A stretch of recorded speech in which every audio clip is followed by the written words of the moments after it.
Mes premiers travaux que je peux appeler des premières peintures vraiment finies, ça tenait plus de la figuration libre.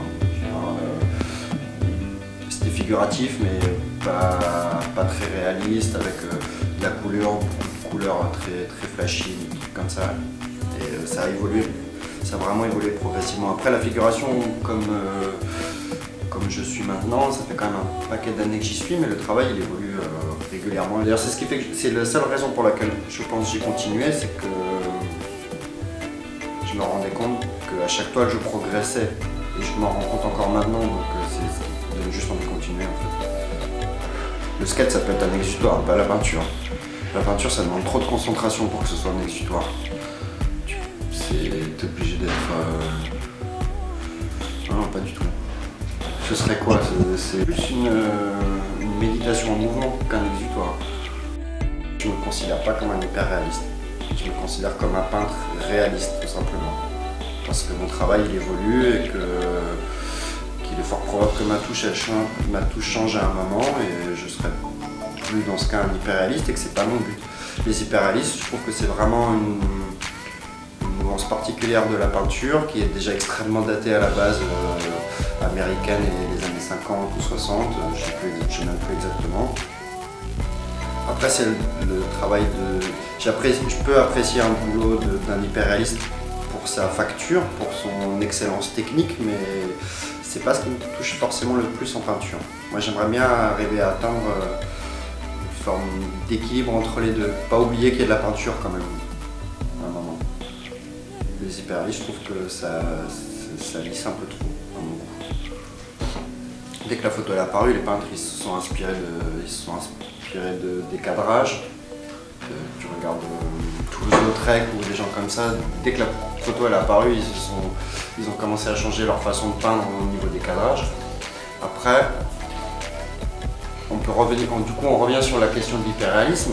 Effectivement, je me base à partir de photos, clairement. Je repeins des photos que je ne repeins pas forcément à l'identique parce que je change de détails. Mais si je fais ça, c'est pas uniquement parce que j'ai besoin d'un support, bien que aussi, c'est surtout que visuellement, on est dans une ère de l'image et qu'à partir du moment où on peint une photographie quelque chose qui ressemble à une photographie, les gens s'identifient à cette habitude visuelle. Je peux faire une peinture qui n'est pas forcément... Par exemple, la série des mains, en revenant encore sur cette série des mains, c'est des Instagram.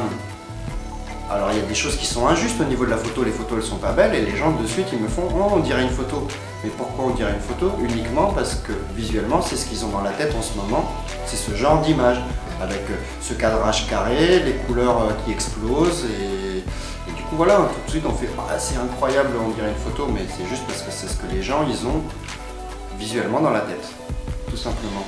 Donc j'utilise ces codes, en fait j'utilise ce truc pour créer du contemporain. En fait, au final, ça sert juste à ça, hein, la photographie. Moi, depuis longtemps, ça m'arrive de faire des cadrages extrêmement serrés, de couper les visages, Et en fait, le truc des mains, ce qui est intéressant, c'est que tu dépersonnalises l'image, tu ne montres pas forcément quelqu'un, et en fait, tu ne donnes qu'une action. Et à partir de cette action et de ce cadrage serré, tu comprends parfaitement ce qui se passe. Et c'est ça qui m'intéresse. Et tout le monde peut comprendre en regardant les images ce qui se passe. Enfin, c'est totalement clair. Quand tu regardes les demoiselles qui trinquent avec leur verre de martini, je pense que tu comprends ce qui s'est passé avant, tu comprends ce qui va se passer après, plus ou moins. Mais chaque personne peut se faire sa narration.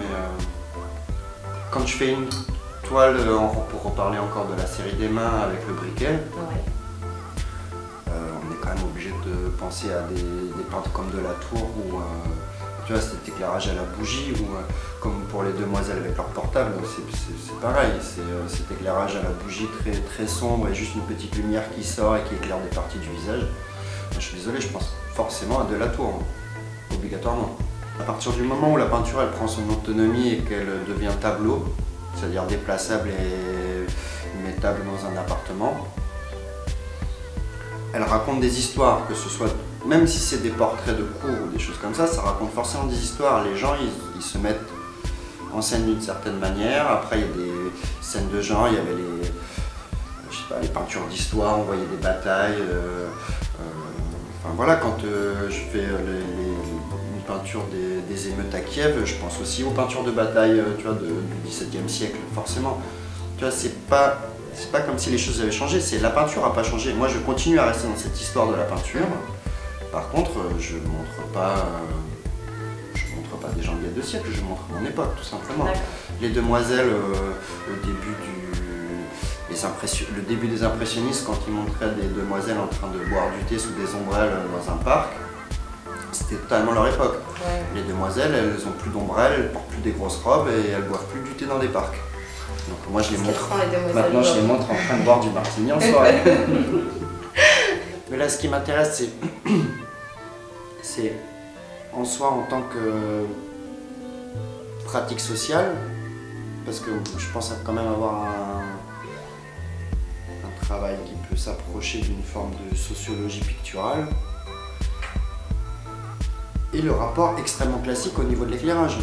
On revient encore à Delatour au final, bien que ce ne soit pas celui que je préfère, mais là en ce moment je suis dans ce genre de truc. Moi je préfère Caravage, mais bon, c'est cette petite source d'éclairage qui d'un coup vient, voilà, ces visages ils sont juste là, les personnes elles ont l'air totalement absorbées dans ce qu'elles font. Il y a 2 siècles, elles liraient un bouquin avec une petite bougie, et ben là les gens ils sont sur leur téléphone en train de, je sais pas, mettre une photo sur Instagram, regarder leurs commentaires Facebook, et c'est comme ça. Mais l'image, du coup, ça crée une image qui est d'un point de vue visuel totalement classique et extrêmement contemporaine. C'est ce qu'on dit depuis le début en fait. Ouais.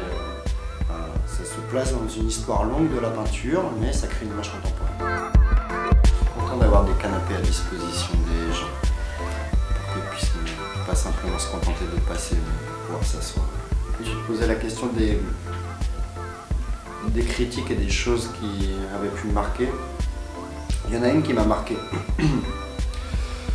D'un de mes profs à Strasbourg, qui m'a dit que mon travail était trop décoratif. Forcément, lui, il était dans l'ultra conceptuel, donc... et moi, j'avais pas du tout apprécié cette réflexion, dans le sens où être décoratif, ben oui, pourquoi pas. De toute façon, moi je fais des peintures, j'ai des positions des murs, donc oui, je décore. Après, il faut pas forcément en avoir honte. Après, s'il peut y avoir autre chose et que c'est possible de la regarder pendant des heures et des heures sans s'en lasser, c'est beaucoup mieux, mais oui, je fais des toiles qui sont faites pour être achetées et qui sont faites pour être posées quelque part.